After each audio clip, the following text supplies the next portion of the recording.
बिस्मिल्लाहिर्रहमानिर्रहीम। अस्सलामुअलैकुम वीवर्स, उम्मीद करता हूँ आप खैरियत से होंगे। तो मैं आज आपके लिए लेकर आया हूँ दांतों के मंजन की रेमेडी। तो आज की रेमेडी बहुत आसान भी है और फ़ायदेमंद भी। इसका सबसे बड़ा फ़ायदा ये है कि इसके इस्तेमाल से बैक्टीरिया पैदा होना, दांतों में कीड़ा लग जाना, पीलापन, दांतों से खून आना, इसके अलावा दांत दर्द में बहुत मुफीद है। तो चलिए चलते हैं मंजन की रेमेडी की तरफ और आपको तफसील से बताते हैं कि मंजन के लिए क्या क्या चीज़ें ज़रूरी हैं। और बिस्मिल्लाहिर्रहमानिर्रहीम। तो वीवर्स, मेरे पास दंदासा यानी दातन है। ये एक दरख्त की छाल है जिसे औरतें दांत साफ़ करने के लिए यूज़ करती हैं। तो इसका वेट सिर्फ 15 ग्राम है। अब मेरे पास ये लौंग, दरख्त लौंग की खुशक शुदा कलियाँ हैं। इनका जायका बहुत तल्ख और तेज़ होता है। तो अगर इसके फ़ायदे की बात करें तो इसका सबसे बड़ा फ़ायदा ये है कि इसको मुंह में चबाने से या दांत के अंदर रखने से दांत का दर्द मुकम्मल तौर पर ठीक हो जाता है। इसके बाद ये नुशादर है। नुशादर एक किस्म का जो है ना पत्थर है, तो जो सफ़ेद रंग के टुकड़ों की शक्ल में होता है। इसका जायका तेज़ होता है। अगर इसके फ़ायदे की बात करें तो ये मुहल्लल आराम यानी जिस्म के अंदर वरम या सोजिश आ जाए तो उसको ख़त्म करता है। इसलिए अगर आपके मसूड़े सूज जाएँ यानी इनके अंदर वरम आ जाए तो ये उस वरम को ख़त्म करने के लिए बहुत ही मुफीद है। तो अब क्या करना है कि सबसे पहले दंदासा यानी दातन को बारीक करेंगे। तो दातन दरख्त की छाल है इसलिए ज़रा मुश्किल बारीक होता है। मैंने तो घर में ही जो हमारे पास घर में हावन दस्ता होता है उसके साथ बारीक किया है। तो इसको बारीक करने से पहले छोटे छोटे पीस कर लें इसके। तो ज़्यादा बेहतर तो ये है कि आप इसको बाज़ार से पंसार स्टोर से जो है ना बारीक करवा लें। तो उनके पास जो बड़ी बड़ी ग्राइंडर मशीनें होती हैं वहाँ जो है ना आसानी से ये बारीक हो जाता है।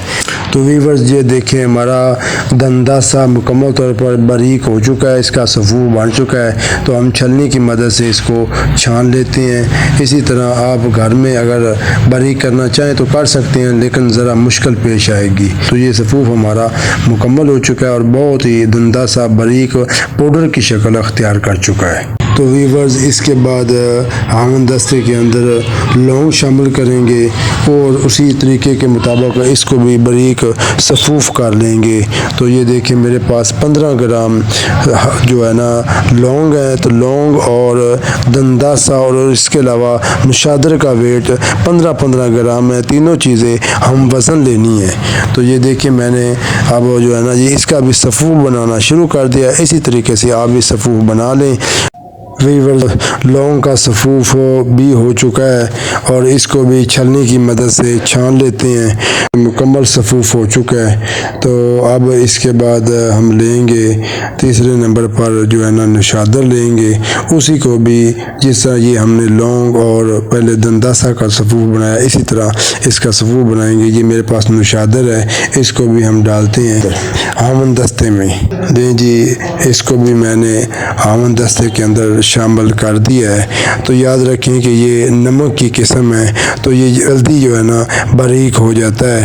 तो बहुत ये देखें बहुत आसानी से बारीक हो जाएगा। तो इसको भी मैंने तकरीबन बारीक कर लिया है।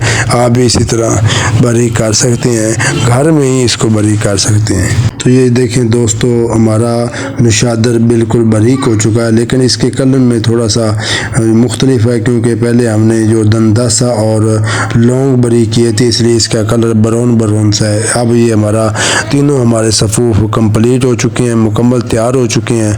अब इसके बाद हम इन तीनों सफ़ूफ को एक पत्थर की खल में डाल के बारीक करेंगे थोड़ी देर के लिए।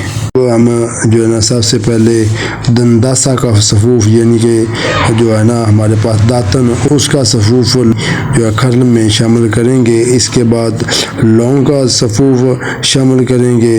तो ये देखें मेरे पास अब 15 ग्राम लौंग का सफ़ूफ है और 15 ग्राम ही मेरे पास दंदासा का सफ़ूफ था और इसके बाद 15 ग्राम नुशादर का सफ़ूफ है। तो ये नुशादर का सफ़ूफ भी मैं इसके अंदर शामिल कर रहा हूँ। देखिए अब शामिल, तीनों सफ़ूफ हमारे जो पत्थर की खल में शामिल हो चुके हैं। अब इनको थोड़ी देर के लिए बारीक पीस लें। तो वीवर्स मंजन बिल्कुल तैयार हो चुका है। इसके इस्तेमाल से मसूड़ों से खून आना, दांत दर्द, ठंडा और गर्म लगना, इसके अलावा मुंह से बदबू आना के साथ साथ दांतों पर पान, गुटके और चाय के निशानात वो भी इससे ख़त्म हो जाएंगे। और इसके इस्तेमाल करने का तरीका ये है कि सुबह नाश्ते के बाद ब्रश के साथ इसको इस्तेमाल करें और रात खाने के बाद ब्रश के साथ दांत साफ़ कर लें तो आपके दांत बिल्कुल चमकदार और हीरे और मोतियों जैसे हो जाएंगे। और अगर आपको हमारा ये वीडियो पसंद आए तो लाइक करें, शेयर करें, सब्सक्राइब करें।